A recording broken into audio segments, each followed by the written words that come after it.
Good day everyone, my name is Carla from BSABE 2-2 and I'm here to discuss about the slaughtering processes of swine and broiler.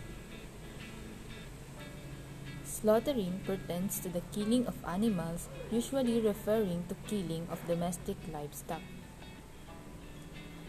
The process of slaughtering and dressing of food animals generally involves the slaughtering processes for swine. There are 10 processes of slaughtering swine.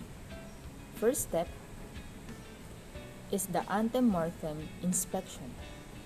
All pigs are inspected by the ante-mortem inspection unit of the slaughterhouse or veterinary section. Suspected deceased or injured pigs are screened out for isolation slaughter. Next, we have the electrical stunning. Stunning can be mechanical, electrical, or gas stunning. Electrical stunning pertains to the pig that is rendered unconscious electrically by an automatic stunning machine. Third, we have the sticking and bleeding. The unconscious pig is killed by the process of sticking into a group of veins and arteries at the neck and then bled over, a bleeding through. Fourth step, we have the rinsing. Rinsing, it is the way that the animal body is rinsed by shower after bleeding to remove blood stains from its skin. The fifth step is scalding. This is done by hanging pig forward into a long scalding chamber with hot water that is about 58 degrees Celsius. Sixth step was dehairing. As you can see in the picture, the pig is dehaired by a mechanical dehairing machine or even it is done manually. After dehairing, they will go under the process of evisceration. A longitudinal incision is made from the pubis to the neck to remove the offal. Step 8, we have the post-mortem inspection. Every carcass and offal is inspected by health inspectors. Only meat and offal that are fit for human consumption will pass the inspection, and unfit meal, offal, or parts will be condemned. Second to the last was stamping and marking. For stamping, the pig carcass and offal past the inspection will be applied with government inspected stamp to signify that they are inspected. And for marking, each carcass is marked with a production number in sequence and the shop sign of the meat corresponding to the tattooed farm and trade codes. Last, we have delivery.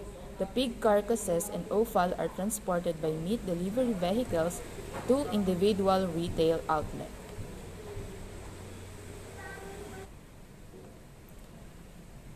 Now let's proceed to the slaughtering processes for broiler. Step number 1, we have the arrival at the processing plant. Just as careful attention is paid to the welfare of chickens while being raised on the farm, the same is true for their short trip to the processing plant. After birds arrive at the processing plant, workers trained in humane handling carefully suspend them by their feet on a moving line, and there is one primary method of stunning broilers prior to slaughter in the US, and that is electrical stunning. As you can see, there are two processes of stunning, which is electrical and controlled atmosphere. It is the predominant method of rendering birds unconscious. There are a limited number of facilities in the US that utilize controlled atmosphere stunning or CAS systems for broilers. These systems utilize carbon dioxide to render birds insensible, and another system utilizes a reduction of atmosphere pressure to stun birds. Step 3, we will now proceed to slaughter.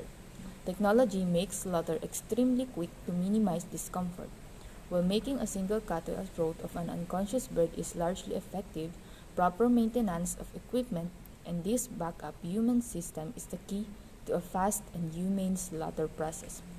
After the slaughter process, another step will be undergo evisceration. After slaughter, birds enter a process where their feathers are removed. This is necessary in order to prepare the bird for processing. This begins by putting the chicken through a bath of hot water, which is designed to help loosen feathers. After feathers are removed, the birds are sent to an eviscerating line which removes internal organs and feet, also known as paws. After the organs are removed, the carcasses are then cleaned before being inspected. As an added measure to further reduce bacteria, water and an organic rinse may be applied to each bird. Any substance used for this purpose is closely regulated by both the USDA and Food and Drug Administration or FDA and has been approved for use in food production. During the evisceration process, each bird is inspected by both a member of the processing plant and a USDA inspector. USDA inspectors visually evaluate every inch of each chicken to look for diseases, fecal matter, or bruising. Any birds flagged with the issues are removed from the line, condemned, and the issue addressed. For step 7, we will now undergo second processing. After properly tested and chilled, the carcass is typically cut and deboned to accommodate a variety of different products, depending on the processing plant, and these products may include the fresh or frozen chicken sold in stores, chicken used in restaurants, and even exported. Next, we have the packaging and shipping. Once the chicken is cut up into parts, it is packed in trays and wrapped. The wrapped product is then inspected again to ensure that it meets or exceeds both consumer and customer expectations. After the product is properly chilled, it is weighed, the price and safe handling instructions are affixed to the package. For shipping, finally the chicken is on its way to the local market. Prior to loading the finished product on trucks, trailers are inspected also to ensure they are functioning correctly and are properly cooled and cleaned. Once a shipment load is completed, the trailer is sealed with a tamper evidence seal. The seal is not broken until the product arrives at the customer in order to ensure product safety and wholesomeness. So that is the slaughtering process for swine and broiler. Thank you for watching.